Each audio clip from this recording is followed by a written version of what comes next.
Okay, what's up guys?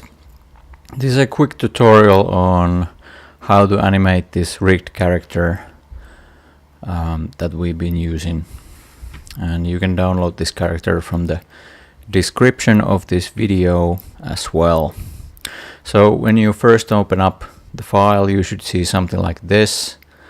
There's our character here in the middle, and here's our timeline. So here's where we see the action if we left click and drag here.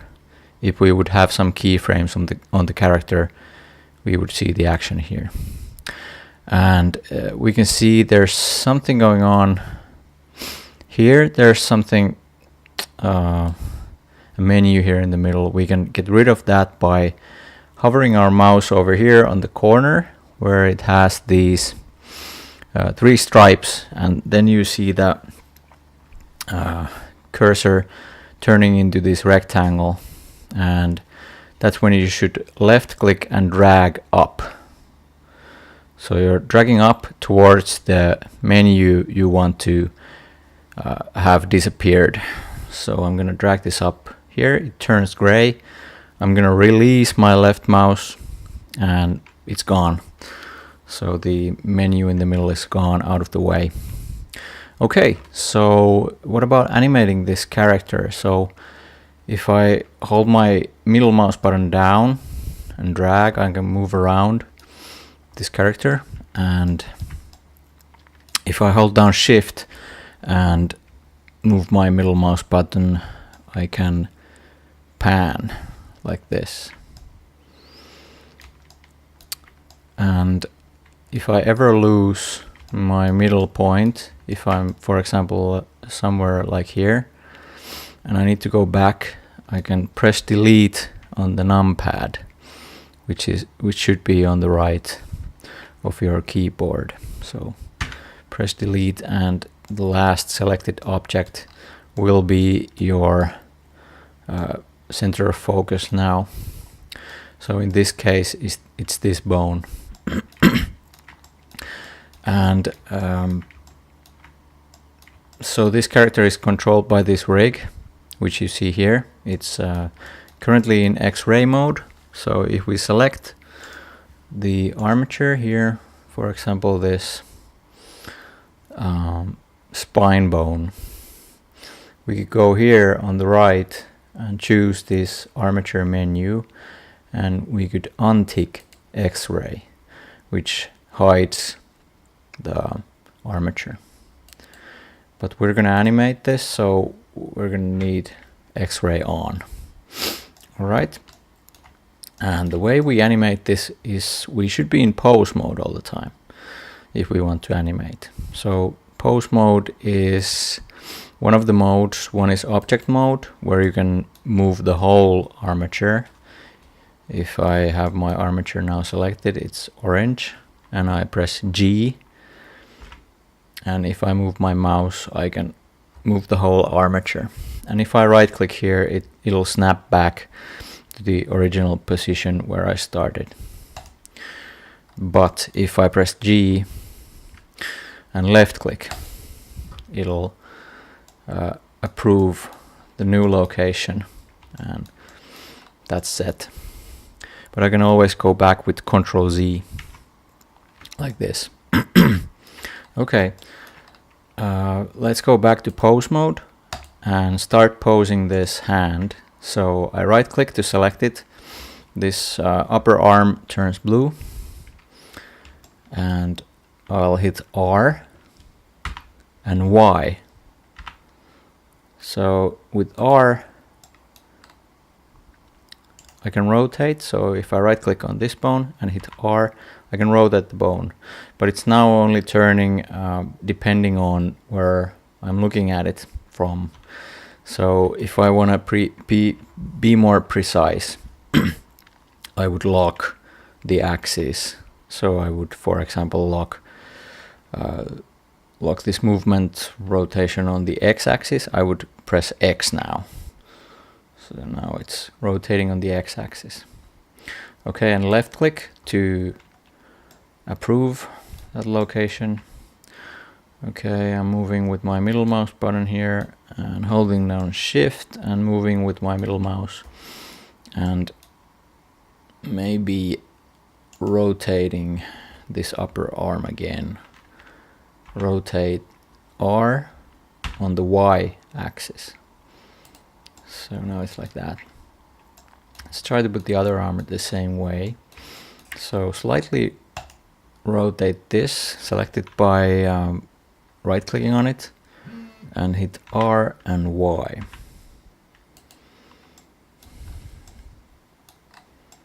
Okay, and then I would want to rotate this forearm on the Z axis.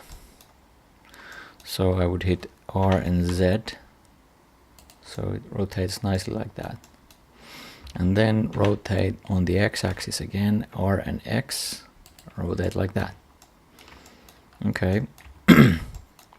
What if I wanted him to squat? I could choose the spine bone here, and then I should also choose, hold down shift and right click on these hip bones. Okay, and then press G and Z. Now he's squatting. Okay, and here you see these yellow bones, they mean inverse kinematics, which helps us a lot here. So they actually bend the knees for us. And you can check the inverse kinematic settings by selecting one of these shin bones and going here to the bone constraints.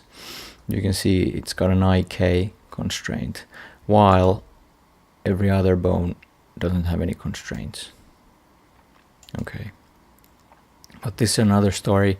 Let's just animate this character now. So if I want him to squat, like maybe start from this position, the animation, I would now select all of the bones by pressing A, and then I would press I on the keyboard.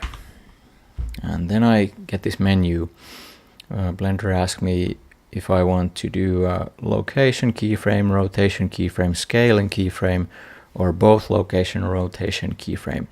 That's what I want to do. So I'm going to left click there, and now you should see something like this appear.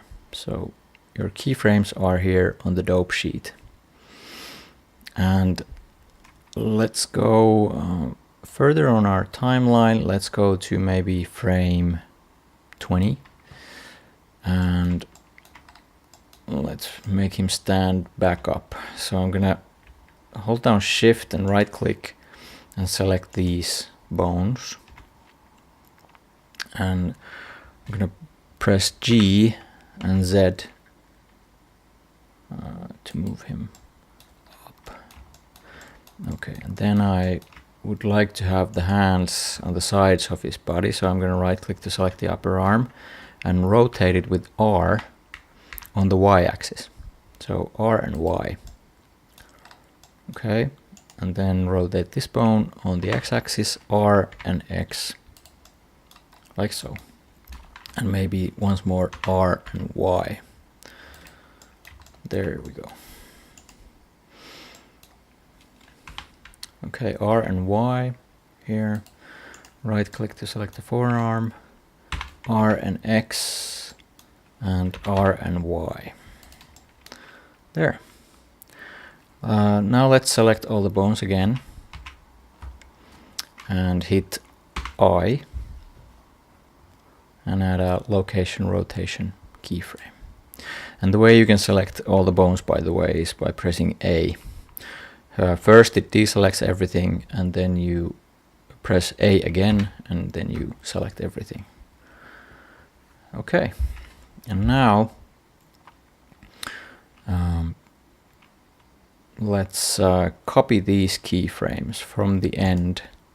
So I'm going to right click the topmost keyframe, and I'm going to hold down shift and press D and release. And then I'm going to move my mouse and move it to the frame 40.